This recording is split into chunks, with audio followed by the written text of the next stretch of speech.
Are you struggling for consistency in your sim racing? Does your iRating look like a roller coaster? If so, we have good news for you. The way to get more consistent is to first understand what you're doing differently than the professionals. And VRS is the answer. With our competitive subscription, you will have the telemetry, setups, tutorials, and everything else you need to fully analyze your driving. Our data packs and the ability to compare your driving with the best in the world will show you exactly where to adjust your inputs, change your driving line, and shave seconds off of your lap times. And our powerful and precise Direct Force Pro wheelbase and precision pedals are being used by some of the world's best drivers. All these champions agree that VRS hardware is not just the best on the market, it's also priced well below the competition. So if you're looking to upgrade to direct drive and the best pedals in sim racing, VRS is your answer. If you want to get better, get faster, and make it happen sooner rather than later, you owe it to yourself to find out why so many people are switching to VRS. You'll be so glad that you did. Visit www.virtualracingschool.com and learn why the best use VRS.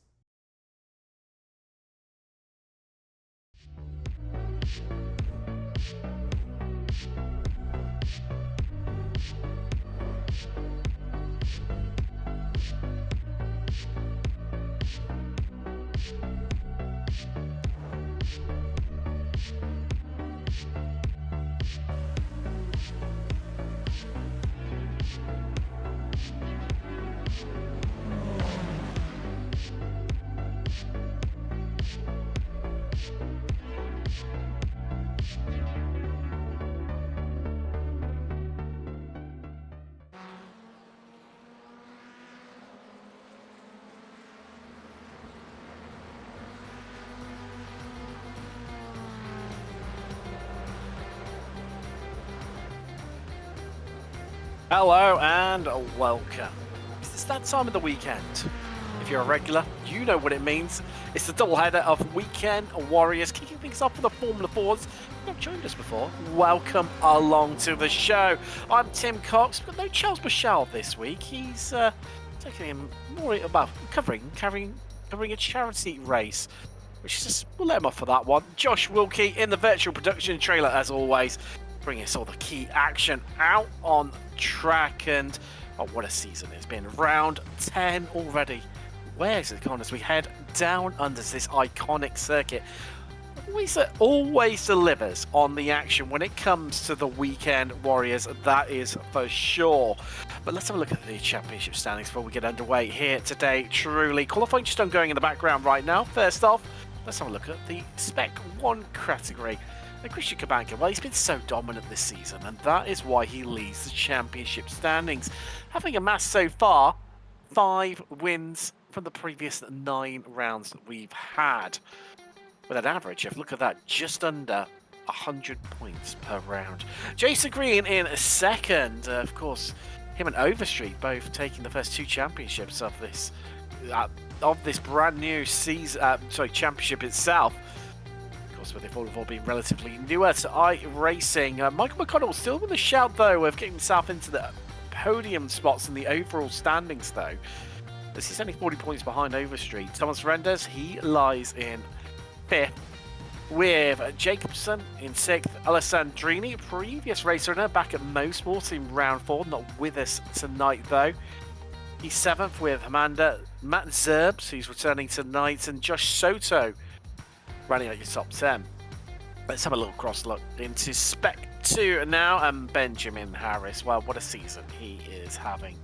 Well, there's fallen on the wayside a little bit of late. Hasn't won since round 6 at Mid-Ohio, with wins coming from Witchard, who's won both the last 2 rounds, and Harris has only managed second. Interestingly, last 2 podiums have been exactly the same, with Witchard, Harris and Staino taking first, second and third at Interlagos and then Okayama. Jesse Bottas has just been Mr. Consistent, lies in second and finds himself only 22 points behind Harris. Paul Stevens in third, only 4 points behind Bottas, with Jess Saunders in 4th.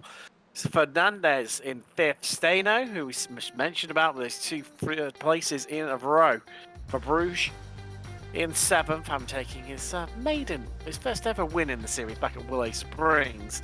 Scriven, Montgomery, and Rick Wishen round out the top 10 there. Across now into Masters, and well, not quite as tight as Spec 2, but certainly looking close in these last stages. Not for first, Jorg Marni setting his dominance, nearly 100 points clear of Andergassis in second place. In fact, Marni, I mean, he's managed, you know, how many is this? 5. So the same as Kabanka in the previous 9 rounds, including 3 third overalls. That's impressive stats. Richard Coffey lies in third.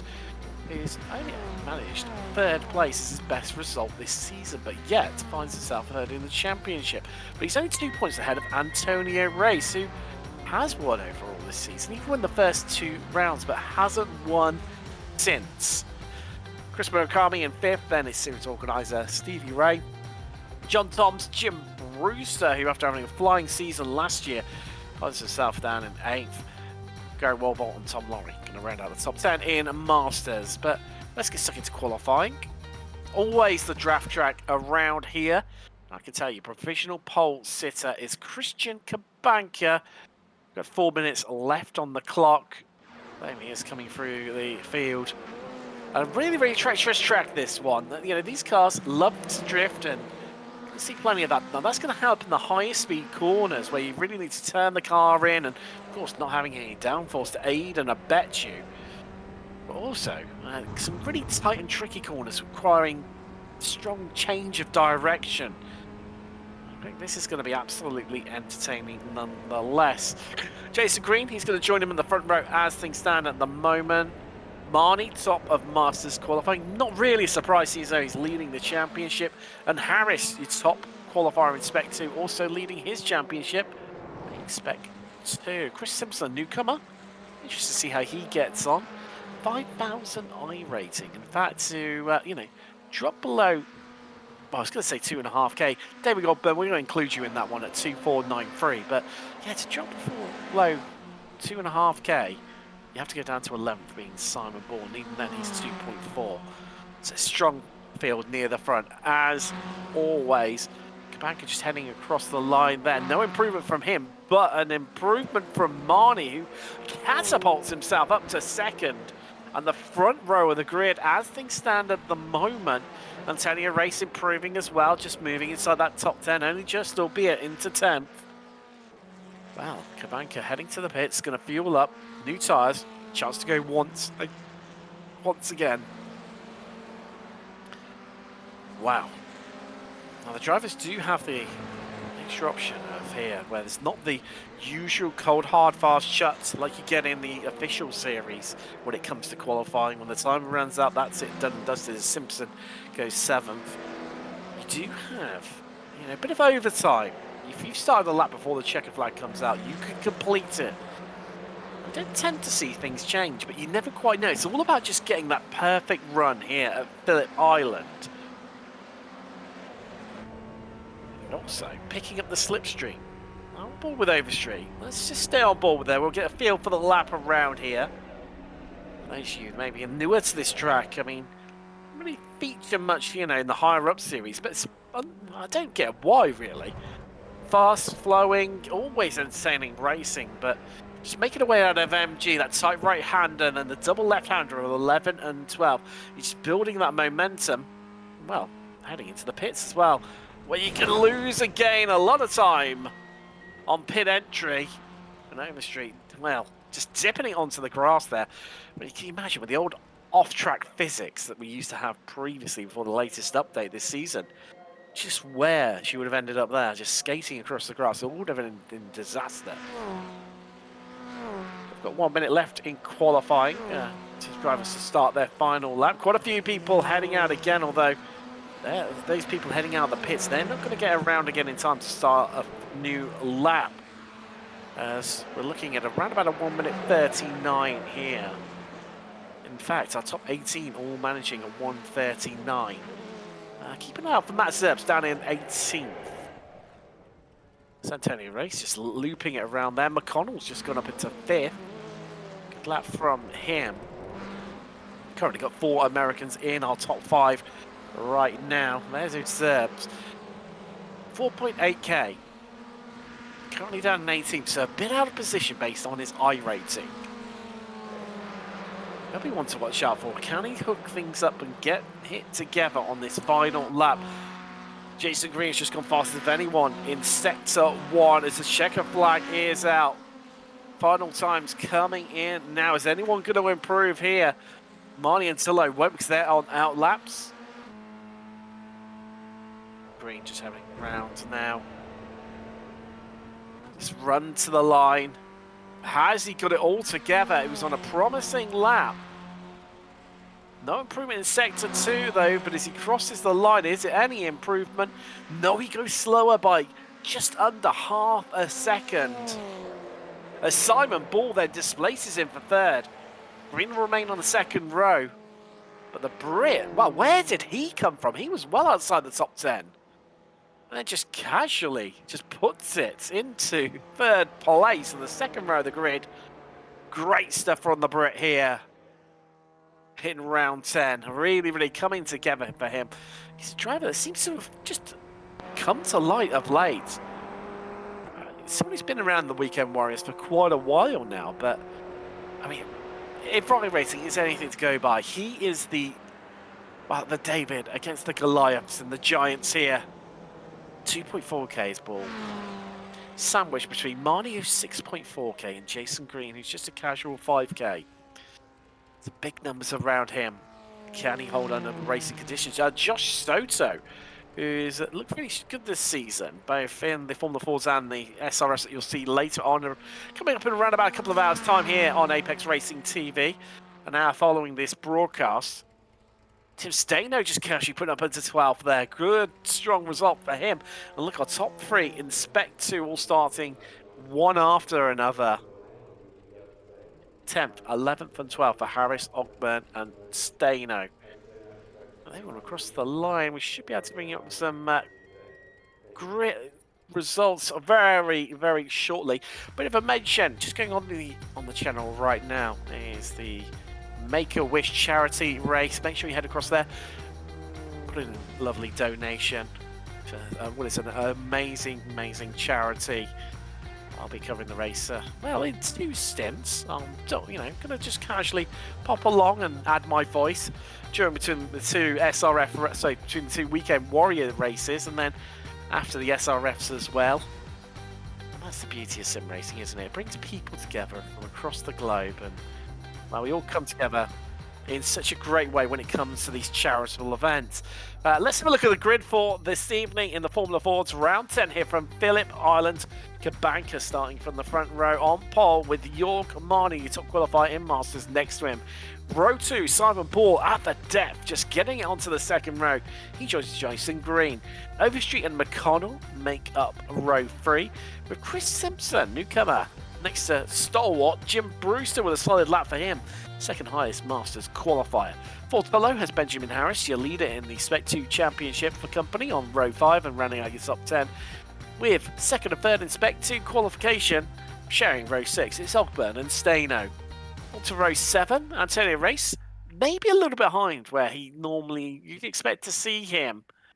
He starts next to Richard Coffey with his teammate Alan Gassius and Thomas Renders showing row 8. Row 9, Nico Witcher, who's been on form, won the last 2 rounds when it comes to the Spec 2 standings as the German. Can he do it again tonight to make it the hat-trick? He starts from 17th next to Chris Murakami. Chris Montgomery has Matt Zerbs next to him to round out your top 20 in row 10. Miro Haratsky, who you'll remember from the SRF Weekend Warriors. Great to see him back, but this time he's come across the Formula 4s. He starts next to Josh Soto. Stevie Ray has Michael Nelson next to him on row 12 with row 13. Unlucky for some. Let's hope it's not for Tom Laurie and Paul Stevens. Jeff Saunders and Aaron Bradshaw make up an all-British row 14 with row 15 in top 30 being Gary Walbold and Philip Fernandez. John Toms has Jeff Cantor for company on row 16. Row 17, Chris Givenon, another newcomer, the Scandinavian Jimmy Littbacher. I hope I've pronounced that right. Good to see how you get on tonight, Jimmy. Sandover Bruges and Karj Hansen. Let's show row 18. That is, well, I was going to say row 19. used to the massive grids here, and them just continuing on. Just a casual 18 race, 36 runners and riders, although Karl Jansen has not taken to the grid, I see. And neither has Phillip Fernandez. Now, shame for Fernandez didn't have the best of qualifying by his standards. Something's happened to Tom Laurier for the start as well. Maybe a bit of a bump with someone, just expecting them to move away, and they didn't. There was a bit of a gap as we looked down from the high-up angles of the blimp to everyone getting away on the track. So it's probably what has caused that. So, I mean, what's it going to be like on this opening lap? Who's going to get the run? But not even at the final corner, because it all the way starts back at 11. Should the leader choose to go early? Is Kabanka going to back up the pack? Or is he going to wait right until the line, keep everyone hanging around? Or we're going to just see something in the middle. A relatively normal start. Just everyone making their way around on the Porsche 911 safety car. Just heading down towards Honda right now. Now, this is always a bit of a hot spot for incidents, shall we say. You can make it too wide through here, but it just really tightens up on exit, and that's if you get your braking right to start off with. The amount of times we see people, carry on or have incidents where they brake that a little bit later maybe than the car in front of them.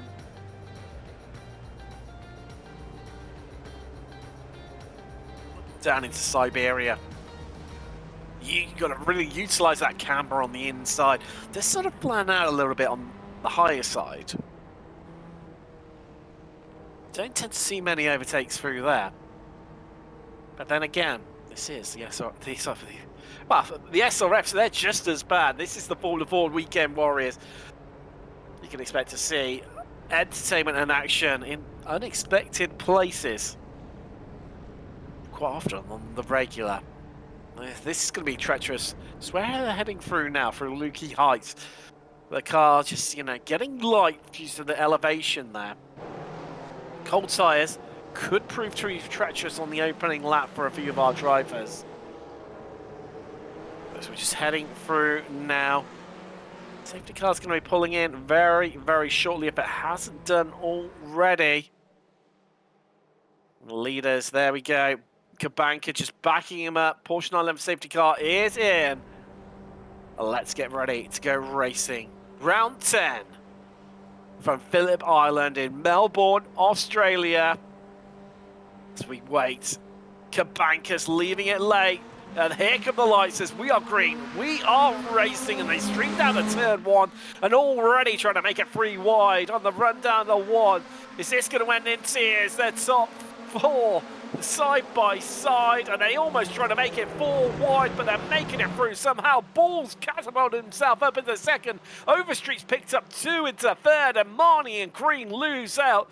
Meanwhile, down through the midfield, Sander of Bruges, what have you done? You're up 10-13 already. An absolute flyer from the Dutchman as he makes his way through the field. Everyone's got away cleanly somehow, some way.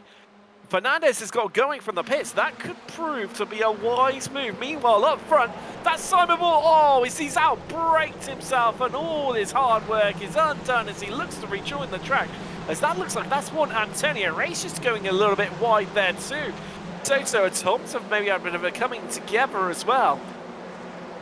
Into Siberia for the first time.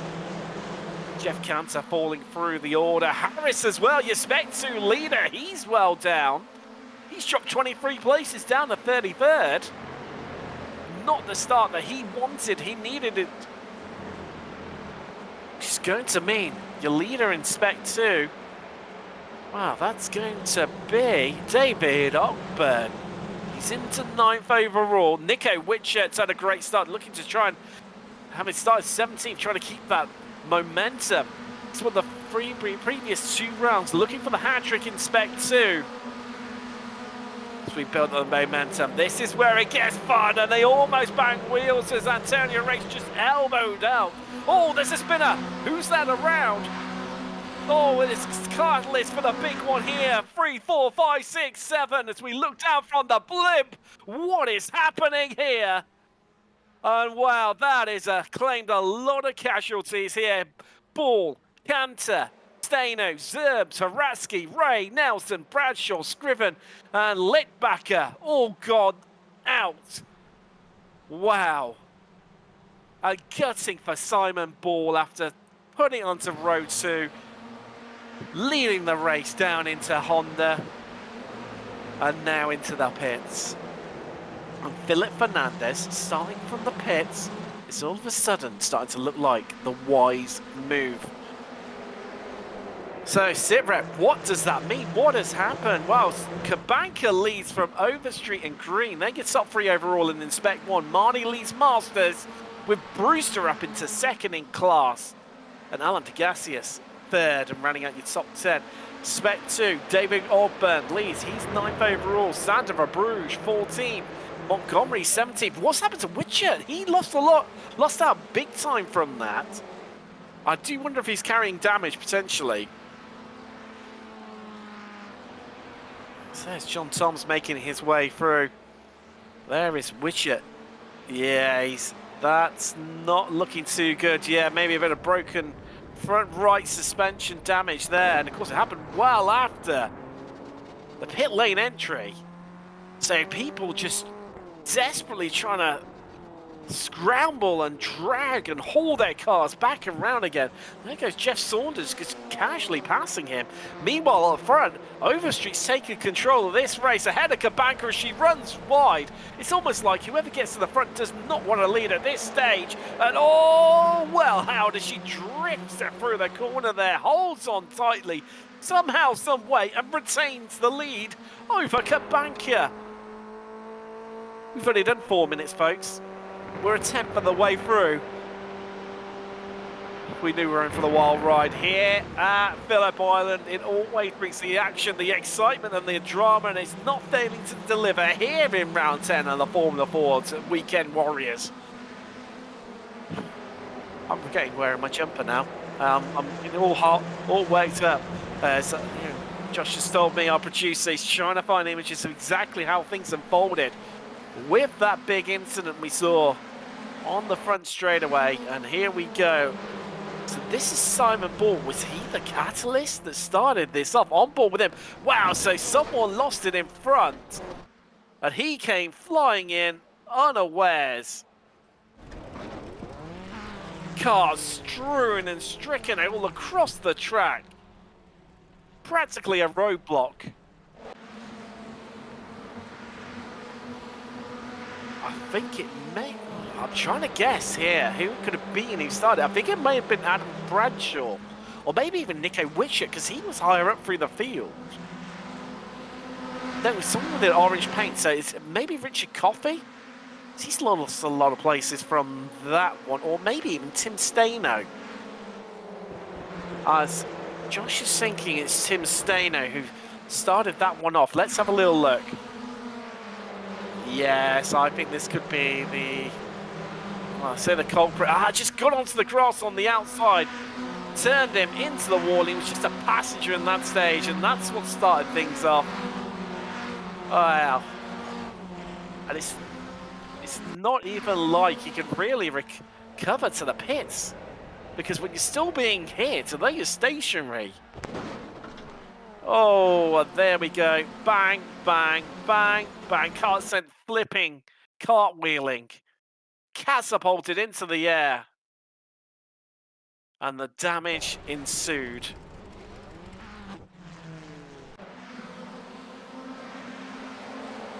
So, let's have a look at where we are now. As Kabanka's retaken the lead from Overstreet.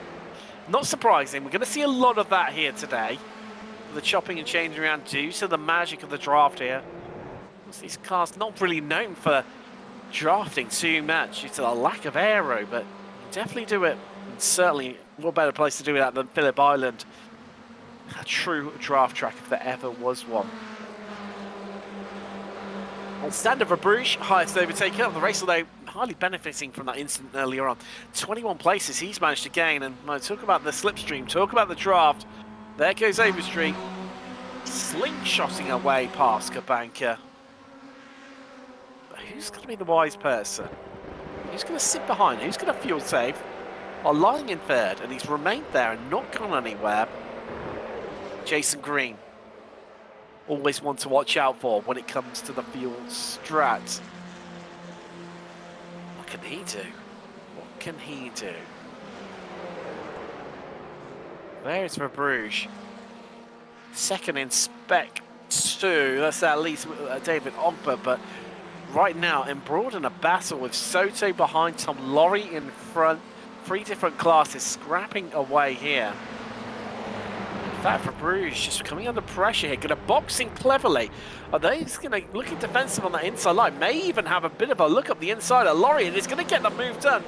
Bit of elbows out. Not too sure if they didn't touch wheels, and looking close like they were going to do it again. So they head through Siberia. And for Bruges, one of the most improved drivers in the weekend warriors. Across both the Formula Fords and the SRS that we broadcast here every Sunday night for you on Apex Racing TV. And Bruges coming along, just hanging around at the back. Not too strong, but all of a sudden something started to click. Like about last season. And it's just been upwards ever since, although just both Lorry and Bruges just drifting out wide there. Soto trying to capitalise, couldn't quite get it done. Don't worry, Josh. Coming in is a long, long straight. And you're going to be drafting all the way out turn 12, the last corner. Right on board with the young American. Have a look up the inside, feathering the throttle. Not too sure about what's happening. Whereas Tom Lorry says, no, hold on a minute, gents. I'm going to take control of this situation.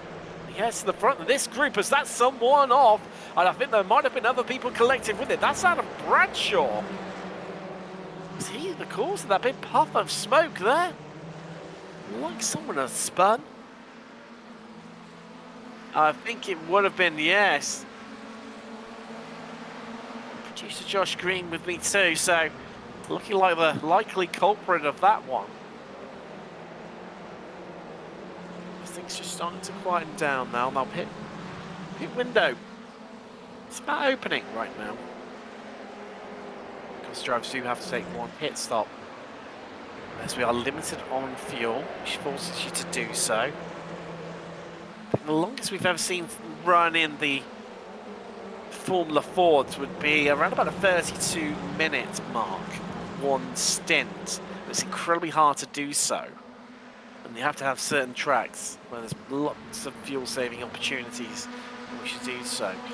They've got towards the 45, 46-minute mark in the SRFs that you'll see later on. So we're on board with Jason Green right now. Chris Simpson on his debut. Fastest lap of the race last time around. But just crossing now. Yeah, and he doesn't quite know. He goes slower this time, but he must have had the slingshot of his life because he was still 4 seconds quicker last time.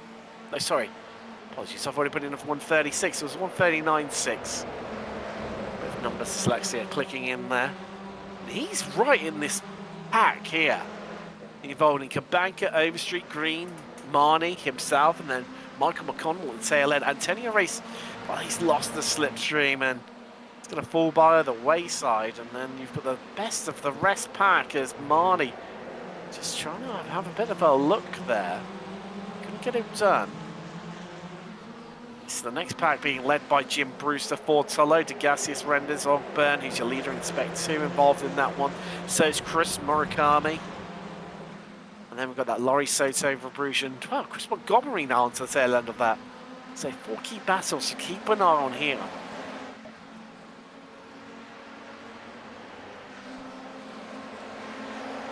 There is that tail end of that second group.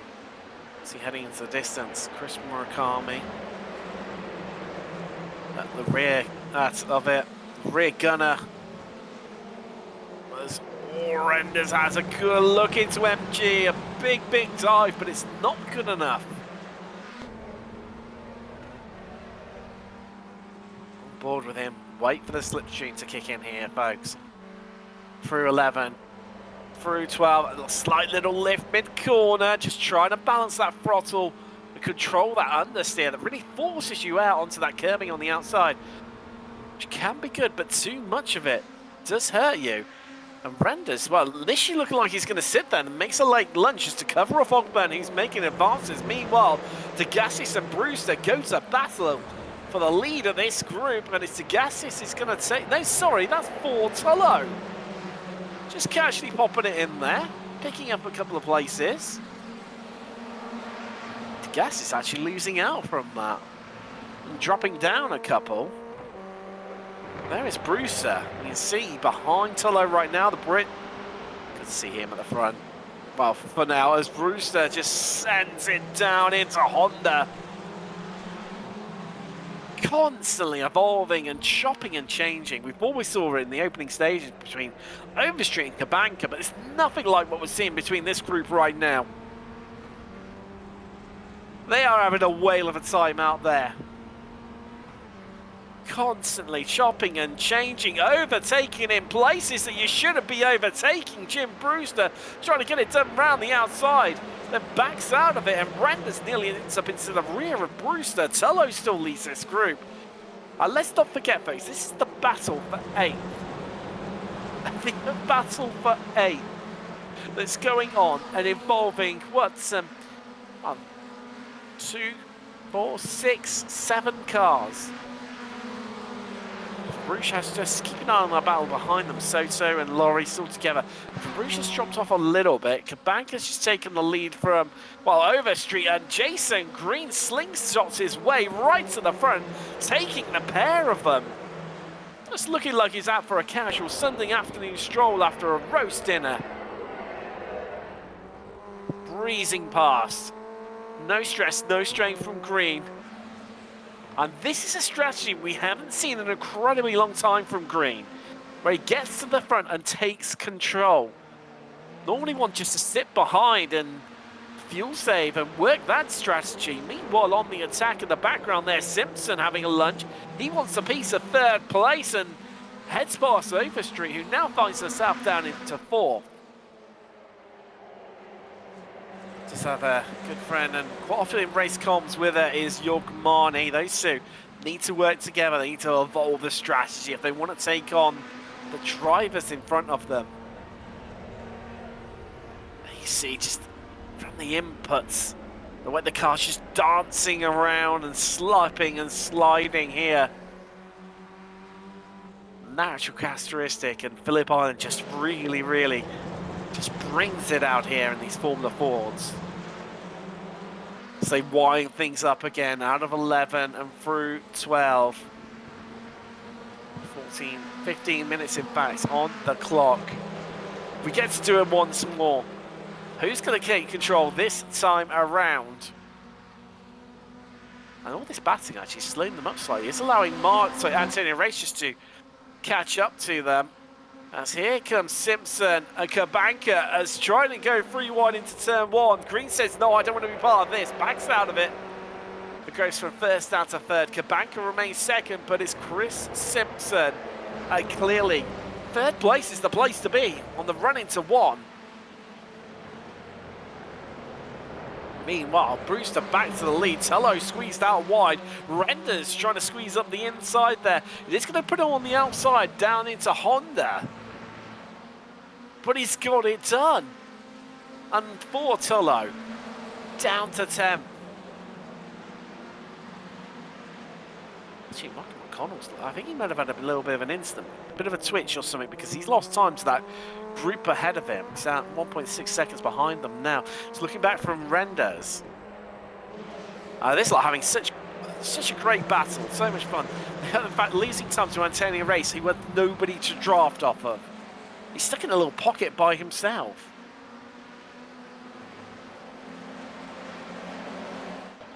Oh wow, this is gonna, you get the feeling this is gonna end in tears at some stage for someone.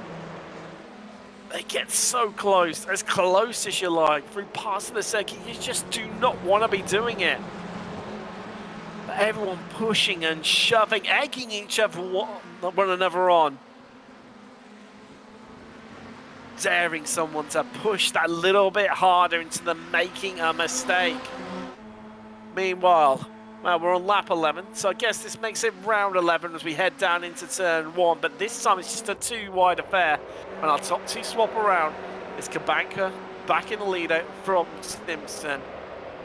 And Green looking content to sit into third once more. Now, apologies, McConnell hasn't actually dropped off the back of them. It's Antonio Race is actually gaining on them. So he's gaining about a tenth of the time. Renders, oh, something's happened behind them in that group behind. Brewster and Renders losing a lot of places and time. In fact, they've all split up a little bit. There goes Simpson ahead of Kabanka once more. Lovely little move down into Honda there. It'll hold on to it all the way through Siberia. Won't be left out in the cold here. Pun intended. But let's have a little look at what happened to Thomas Renders. Well, I said it was going to end in tears. They were all egging each other on, weren't they? Just to push that a little bit harder. And oh, Jim Brewster sent somersaulting through the air. Lands on all four wheels amazingly. 10 out of 10 for that one, Jim Brewster. But Renders into the bits. So is Brewster. But they've both jumped to the pits.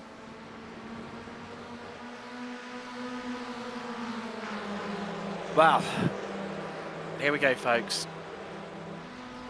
We're back again to this group.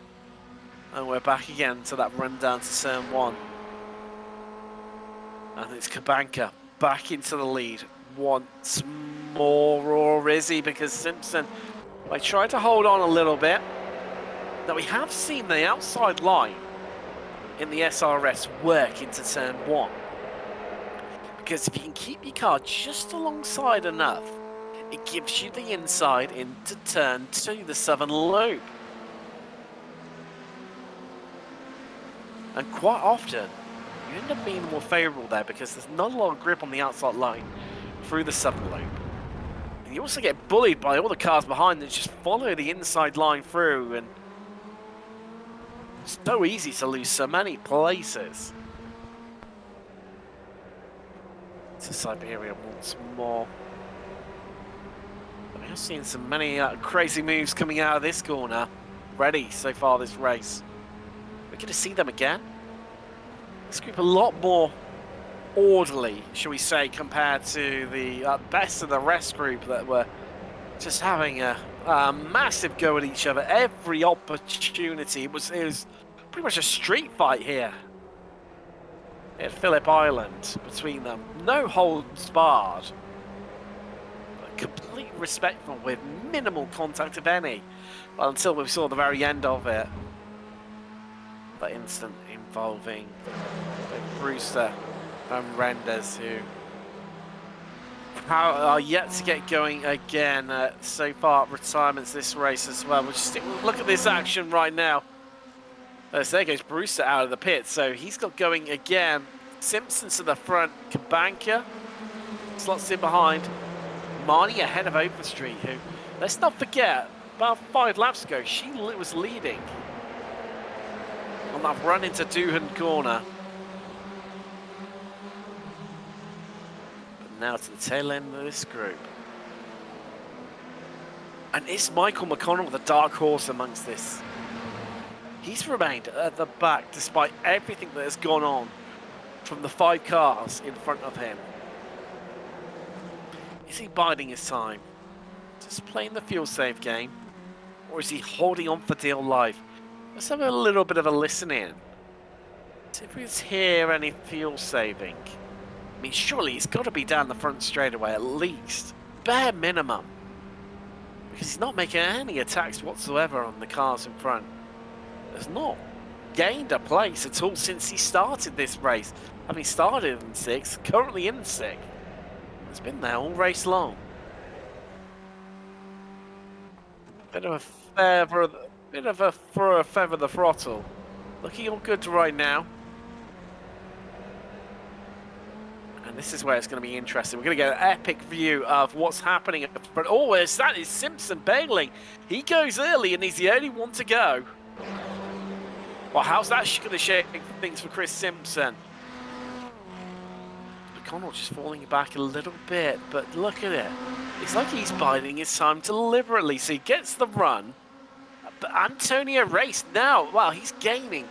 He's taken more time out of these guys once more, as Marnie now up into second.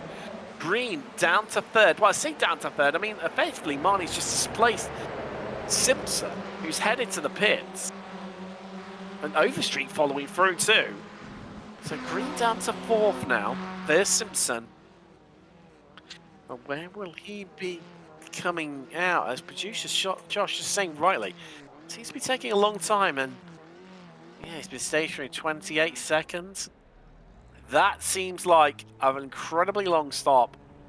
Normally around about the 13 to 16 second mark is what you're looking at in these cars, depending on what sort of strategy you're playing. So him at 28 seconds says to me, he's put max fuel in, and he is not going to be competitive when it comes out in the wash with everyone having taken their pit stops. Such a shame because, I mean, on his debut, he's British, you know, a bit of a lover for the home nation bias, but even so, what a great result that would have been on his debut in the 8 machine. Take victory here, but it looking incredibly unlikely. Kabanka unable to pull away, unable to make any impression on this group behind. As we head across the line once more, Marnie, this is going to be his turn to take control of things here at Phillip Island. Yes, it is. With a lifted coast from Kabanka to slot his way into second place. Everyone just zipping in together. So a bit of a scurry of activity here. Montgomery for Bruges and Harris, your leader in Spec 2 championship in, and wow, everyone scrambling for space here in pit road. So just as we're well over the halfway mark now, we've got about 16 minutes remaining of this race. Marnie leads overall and in Masters. The highest position overall for a Masters driver this season has been third. Are we going to see that duck break broken tonight? And it has happened quite a few occasions so far this season as well. But happening 4 times from the opening 9 rounds. 3 of them being from Marnie. No, apologies, 5 times even. Because Murakami managed their 3rd place overall at Willow Springs after that dramatic finish. Montgomery out. Harris just behind. And then for Bruges. So 2nd, 3rd and 4th in Spec 2. All pretty much lined up. No, apologies. Of course, we've got Ogbert, who's a newer comer, not too showing at my end, but I know he's in 7th overall and leading Spec 2. I don't think he's going to be kept in that category for too long based on these stunning results. We're going to see a free wide here. Hold tight. Surely not. We are. Breathe in, everyone, as we head into Dewar Corner. Lovely stuff there. Overstreet now in charge. Marnie into 3rd. Wow. We've still got pit stops to go. Everyone running it as long as possible here. Degasius and Laurie into pit road. That lorry just heading down. Now John Toms, the Canadian, heads into pit lane as well. So at that moment, looking like a 60-second stop looks relatively quick. Quite a few people 20 seconds in there. So Simpson's 28. I mean, it's very heavy still, but I mean, surely it's still got to be good enough for a top 10. For him, what with everyone above him, still yet to stop. It's only Jeff Saunders who's behind him who hasn't hit it. What can Simpson do? Can he pull off a little masterstroke here? Somehow, some way. It seems unlikely, but you never quite know in the Weekend Warriors. See the heat haze there. In terms of weather here today, it's not too bad. Ambient temperature 21 degrees Celsius, but 44, that's 112 Fahrenheit track temperature. So who's looked after their tyres? That's the next question we need to be asking themselves. There's Marnie into pit road. Antonio Race. His Masters, well, foe and friend. Heads in with him. Fortolo comes in from 9th. Soto in as well. Oh no, Soto stayed out, apologies. Just blinked out, making it look like he was coming in there. Marnie bouncing it off the rev limiter. He wants to get going as quick as possible. But he's going to be a real indicative time. That's a pit stop, so 17 seconds, looking like the time here today. Antonio Race with only a 3 tenths longer compared to Marnie. With Marnie not having any slipstream in front of him. Can Race close up to him? Be really mean. Could those two work together and drag themselves back up into the fight?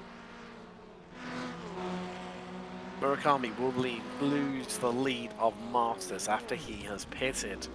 So it could come down to a last lap scramble for the win in Masters.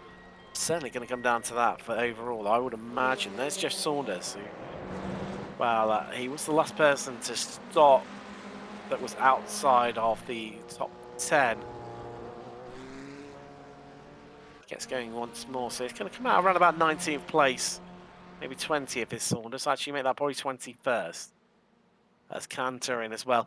It says retirements here today. So currently on lap 17, we have lost Chris Scriven on lap 14. Are they still in the pit? So it could still come out. However, looking unlikely. Thomas Reynolds on lap 10. Bradshaw lap 5. Hanson lap 4. Witchett, who can't carry on his, well, win on his debut 2 weeks ago. Won last week as well. Today, retirement on lap 3. Matt Zerbs retired on lap 2, and Gary Warbolt on lap 1. Well, our lead group in. Kabanka out, but not out first, because Green's out first. And yet again, the strategy working, an absolute treat for Jason Green. And he's come out with a 1.4 second lead. Now, if you've seen this series or not, when we've spoken to Jason Green, he'll be hoping, he'll be praying that Overstreet will lose time, get stuck into Kabanka.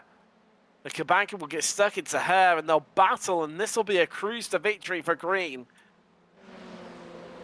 But with 10.5 minutes left on the clock, this could go any which way, and you know it will do as well. And Ogboard slow out of the pits too, so he's lost the lead in Spec 2. Montgomery leads it, Harris second, Verbruge back on the podium. There goes Ogboard, so that's been a long stop for him. 56 seconds, that is why. Oh no, apologies, 36 seconds. Still long either way, whichever way you look at it.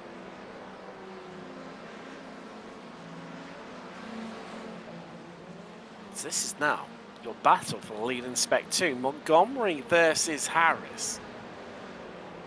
Montgomery not won since Alton Park. Round 2. And talking of Alton Park, that's what will be later on for the SRF Weekend Warriors. Of course, make sure you head across. I see you watching along now to the Make-A-Wish Foundation charity races happening on Apex Racing TV at the moment. Catch up with who've got on board there at the moment. It is Harris Smith and Ron Mounts. Could give them a bit of a shout and say Tim sent you. I'll be joining them later on after this broadcast. Brilliant charity and chance to check in and see how the fun and the festivities is going on over there as Marnie incredibly close. With the fastest lap of the race last time around. He's not hanging around. He knows he needs to get a wiggle on. And it's brought him to just over a tenth behind Kabanka. Is it going to be the lunge? No, it's not. Green has lost a lot of his time. He's only 9 tenths ahead of Overstreet, who's only 8 tenths ahead of Kabanka, who, as we can see, only has Marnie 2 tenths behind him. And Marnie much tighter through the corner. As we said, Who has looked after their tyres the most? Because with these high track temperatures, tyre temp and degradation is going to play a part in the closing stages. With only 8 minutes remaining, who will get it? Will it be a Masters driver on the podium overall once more? Or is it going to be one of the top 3 in Spec 1? Green, Overstreet, Banker, 4 drivers, 3 podium positions overall. Someone's got to lose out, and right now, the way that Green and Overstreet are pulling away from Kabanka and Marnie can sense that. He knows this is going on. He wants to get past Kabanka. And here he goes, as Overstreet does the same to Green. She takes the lead of the race. Marnie takes 3rd place, and there's a bit of traffic coming up. And this might just give Jorg Marnie the chance that he needs to shut down that gap. It stands out of 2nd. As he takes a bit of time, as he darts into the corner out of these top 2. They're going to catch them around about Honda. And who's that they're coming out up in the back of? I think. There we go. Tim Stano. Josh has got it. He's there on the ball. And look at how much time Marnie has just taken out of Jason Green and Overstreet. As Overstreet clearly feeling a bit gingerly and a bit tentative. The fact that Stano is ahead. So as they're now closed up, and we have got 6.5 minutes left. So we've got around about what? 4 laps, at least maybe 5 remaining here. If we go close, there could be some people running low on fuel. Could this actually turn out to be the wise strat from Chris Simpson, who massively overfueled compared to everyone else? Equally decent on fuel is Antonio Race, so keep an eye out for him. Although he doesn't have anyone to draft with. Stano, a sitting duck here. Where does he go? He needs to keep stationary. He backs out of it, and everyone just darts their way past. Green getting the slingshot, not just off of Overstreet, but also off of Stano. And Marnie using it just to close that gap up some more. As off the track goes Jason Green. They'll rejoin at the back of them. He might just be okay with this one. Wow, that could have been absolutely disastrous. But he lives to fight another day. Well, we know these guys are going to start battling. And as producer Josh has said, Marnie has got a really strong chance of a podium overall here yet again, to make it his 5th one of the season. No, apologies, to be his 4th overall podium of the season. On course for his 6th win of the season in Masters. Meanwhile, we're not just done up and up the front in terms of battling. Also merging up and down the field in these closing stages. Degassi is just getting past Phillip for 9th. We've also got this lovely little battle here. Laurie behind Ogben and Verbruge, who are in a fight over the last podium place in Spec 2 right now. Ogben, after overfueling and costing himself what looked like a clear victory in class today. That looking like he's now 3rd is going to be his best option. As he's fallen off the back of Harrison Montgomery, because they all came out very, very close together. Meanwhile, we go 3 wide for the lead here at Phillip Island. Does Marnie? No, I was wondering whether he's going to leave it around the outside, just hang it there. He chose not to. Kabanka takes the lead. Marnie remains 2nd. Overstreet 3rd. And this could well be Marnie's best chance of winning overall. Could also be his best chance of claiming a 2nd place overall. But here we go into the lead. You don't do it through there, Jorg Marnie, but equally Kabanka on that inside line, but has Overstreet to think about next to him. Moved on into Honda. Richie Coffey moves out the way there, wants to stay out of this fight for the lead. But equally, Jason Green would have been desperate, so desperate for him to just hold them up for a 10th or two. He's holding onto that slipstream with absolute dear life right now, but he's a second behind and he's realistically out of range. He just has to hope and pray these guys start battling in the infield. That last lap run could be Green's best chance of getting himself back up onto the podium. Meanwhile, behind Steno, Coffee and Litbecker have all had a bit of a coming together. Meanwhile, up front, the run to the line and Green's lost 6 attempts out of MG and into 11 and 12. On board with Overstreet. 3 wide again, folks. Let's find out. Kabanka goes to the left of Marnie. Here comes Overstreet. Where's she going to place her car? She does it on the grass to make it 3 wide. And that kills her momentum off and she has to slot back in. Marnie still holds the inside, but Kabanka swoops down from the outside to take the lead. 2 minutes 15 left on the clock. Next time around, white flag will be in the air. It will be 1 lap left to go. Here from Phillip Island. Who's going to take it? Green is looking out of the equation. That gap at 2 seconds now. It's basically a 3-way shot between Kabanka, Marnie and Overstreet. Who finishes where on the overall podium? Who takes that victory? Coming onto that final lap, that run to the line out of 11 and 12. Normally your money's on the second place car, but they don't seem to be getting their overtakes done until the entry into Doon Corner, turn 1. That's your leader in Spec 2, Benjamin Harrison, also championship leader Chris Montgomery, though not making his life comfortable.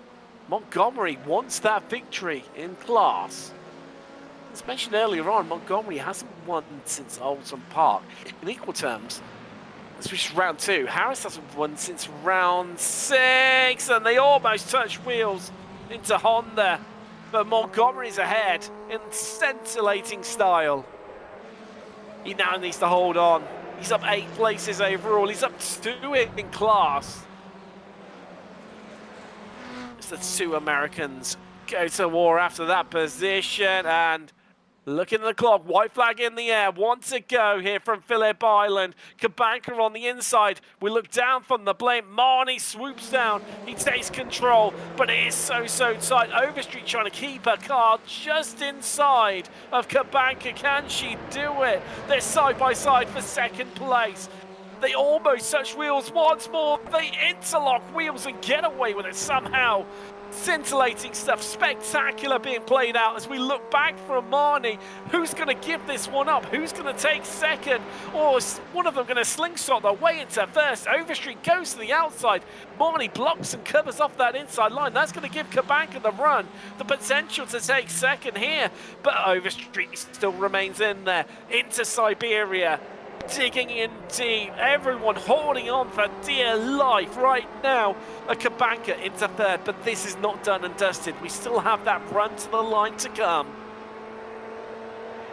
Oh, what a finish we are on for here in the Weekend Warriors. Yet again, through Lukey Heights, on board with Kabanka. Overstreet just drifting out a little bit wide. She likes to do that with the car. But look at how close they are. Overstreet a bit skaty. That held at Kabanka. Has that given Marnie just enough? Can he hold on to the overall win here? Can the Masters driver achieve it at Phillip Island? Out of the final turn. Here we go, the run to the line. Marnie goes to the inside, the shortest possible line. Everyone in the slipstream. Who's going to pull out? Here comes Overstreet. Can she do it? No, she can't. And York Marnie, the Masters driver, wins overall in round 10 of the Formula Ford Weekend Warriors from Phillip Island. Spectacular stuff. What a finish. And Michael McConnell, I think Jason Greeno just beat him at the line by a, well, by what I'm showing here, by 100th of a second. Whew. Tagasius and Tullo just beat Tagasius there by 200ths of a second. Harris is having a run to the line. And he's beaten Montgomery, or has he? It's close as you like between those two. Harris, well, gets the run on Montgomery. 400ths of a second between those two. But Bruges comes across the line. He's going to take 15th, the highest position climber up 20 places. Next closest, John Toms, 14. Well done, Sander Verbruge. Not good enough for the podium, though. David Ogburn's going to claim that one. Alongside Harrison Montgomery in Spec 2. Wowzers. And, oh no, John Tom's out of gas there. And that has allowed Simon Ball to sneak through. I mean, what could have been for Simon Ball? Started on the second row. He would have been in there with a fight at the end. If Chris Simpson hadn't have overfueled, what could have he achieved? Jason Green just about overcooked it towards the end. Let's have a bit of a chat to some of our drivers. First off, let's talk to race winner, Jorg Marnie. Congratulations. I mean, what a final lap. Just take us through it, my friend. I can't breathe, sorry. Well, I'm in the same boat as you. I mean, it was the three of you were swapping places, left, right, and centre. It looked like the slipstream was only really taking true effect come pretty much the entry into turn 1. Were you sort of like feeling a bit comfortable, seeing so you led for pretty much the entirety of the final lap, that if you could get to that spot, that you'd probably win it at the line? Actually, it's about 0.3, 0.4 seconds. If you have that gap on the last corner, you will not make it. And that's what I had in mind. I tried everything I could, and I just hope, please don't overbrake on the last hard thing down the hill. I didn't, and then I saw, okay, now I got the chance to win. And on the last corner, I think I timed it perfectly. I went to the left instead of going to the right. So they were a bit surprised of me going to the left, possibly, and yeah, I'm so happy. And now I can start breathing again. Yes. That's what comes of age, isn't it? You know, those wise old crafty old tactics to keep those young whippersnappers at bay. It worked today. I mean, the highest position, we've managed it enough. 5 times in the opening 9 rounds as a Masters driver, finished 3rd on the podium overall. Today, you've gone not just 1 better, but you've gone 2 better. The race win. I mean, wow, what a season you were having. I mean, surely you can't be any happy with how it's gone. Yeah, I'm really happy. I'm just really, really happy. I haven't done any mistakes. I hold myself back at the beginning, not to do anything. I didn't actually fuel save because all the guys in front of me had about the same amount of fuel. They just told me on chat as well. And I think, okay, now it's time to get into the game. I started passing people. I got a little bit lucky once. I almost touched on the finish straight on the left the grass, and that was quite difficult. And turn 1, I made a mistake as well, and I just lifted and I hope, oh, please don't go into the grass, and no, it didn't. So yeah, I'm just happy. I'm absolutely happy. And let's just quickly, you know, obviously after you came out, your pit stops, you're well behind what was Overstreet and Green, I think it was at the time. Do you feel disheartened at all? I mean, surely at that stage you couldn't envisage walking away with a victory. No, definitely not on this stage, but I saw them, at least for once, I saw them closer than usually, and that made possibly some speed and more out of me. And I know what kind of lap times I can do on this track, and I thought, okay, I love this track, I'm quite stable on this track, and I can make to catch up again. And I got into the draft from Christian, and that was really great. Definitely. Well, congratulations, Jorg Marnie. Not just a winner in Masters, but thanks a a winner lot, guys. Overall. Thanks a lot, guys, and good evening. No worries, Jorg. Let's have a chat to, well, your winner in S1.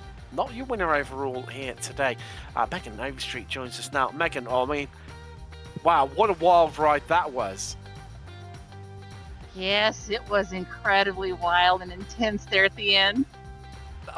It was, I mean, just from your perspective, just talk us through it. I mean, it seemed like just coming through out of MG, that tight right hand of the 3rd to last corner, it seemed like you just had to check up a little bit, and that just killed off your momentum. Is that correct?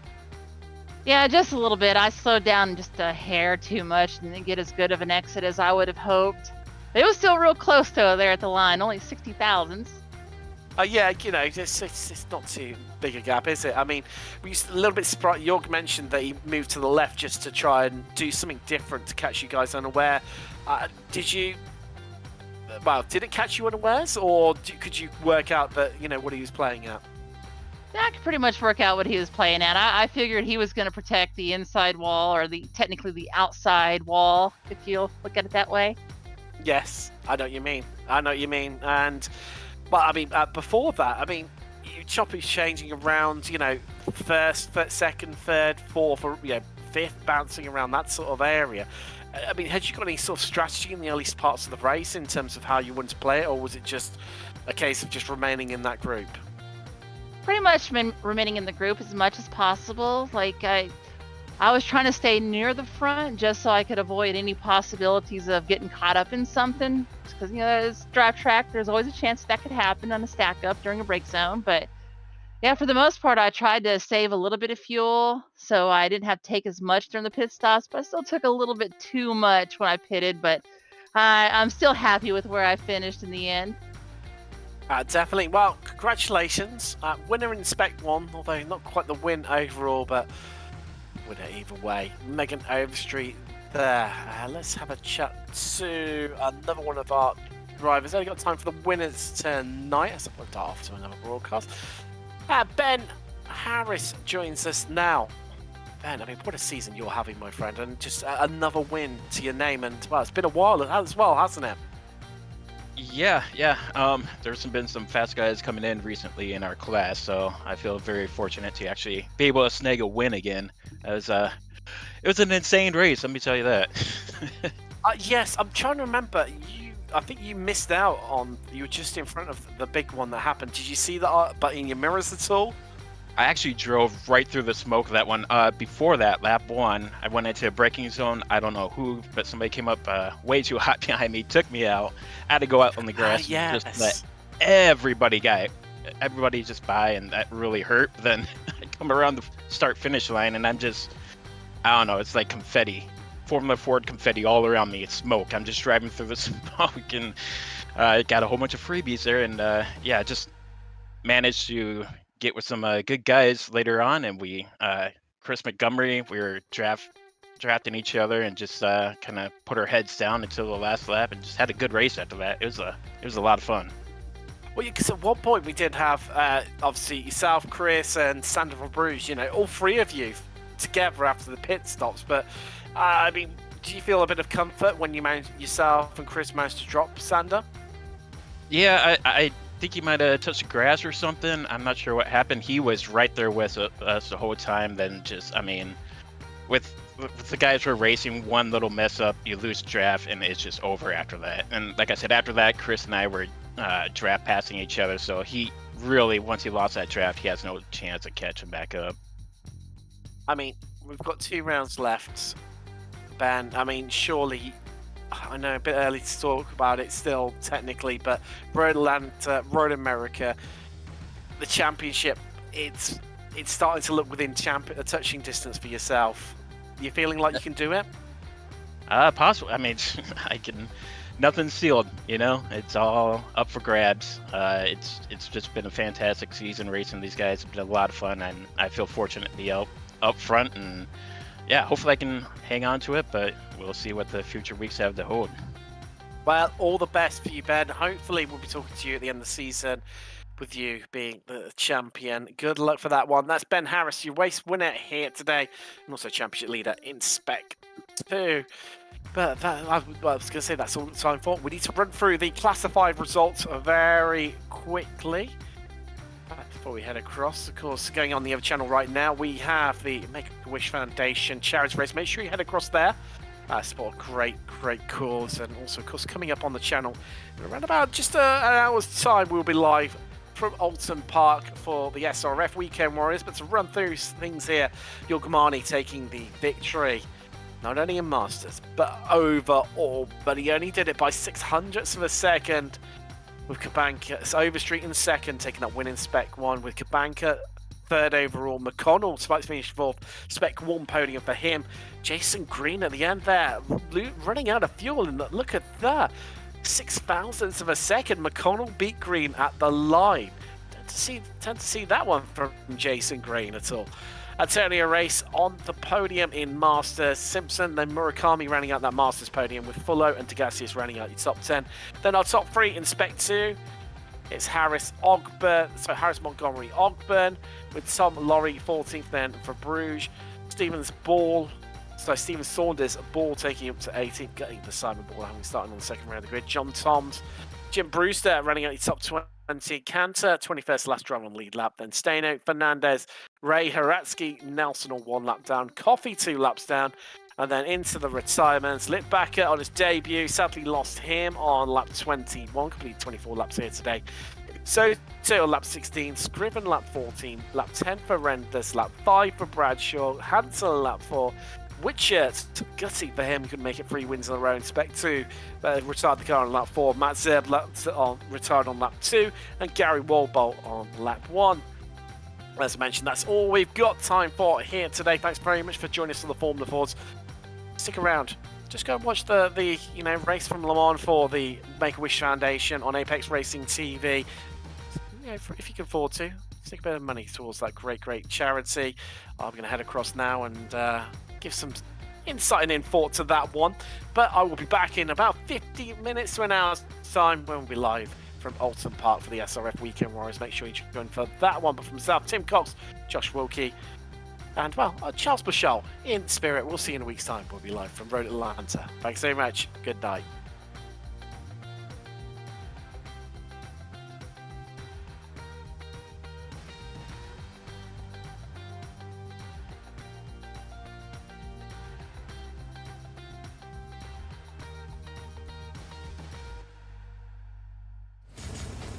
Are you struggling for consistency in your sim racing? Does your iRating look like a roller coaster? If so, we have good news for you. The way to get more consistent is to first understand what you're doing differently than the professionals. And VRS is the answer. With our competitive subscription, you will have the telemetry, setups, tutorials, and everything else you need to fully analyze your driving. Our data packs and the ability to compare your driving with the best in the world will show you exactly where to adjust your inputs, change your driving line, and shave seconds off of your lap times. And our powerful and precise Direct Force Pro wheelbase and precision pedals are being used by some of the world's best drivers. All these champions agree that VRS hardware is not just the best on the market, it's also priced well below the competition. So if you're looking to upgrade to direct drive and the best pedals in sim racing, VRS is your answer. If you want to get better, get faster, and make it happen sooner rather than later, you owe it to yourself to find out why so many people are switching to VRS. You'll be so glad that you did. Visit www.virtualracingschool.com and learn why the best use VRS.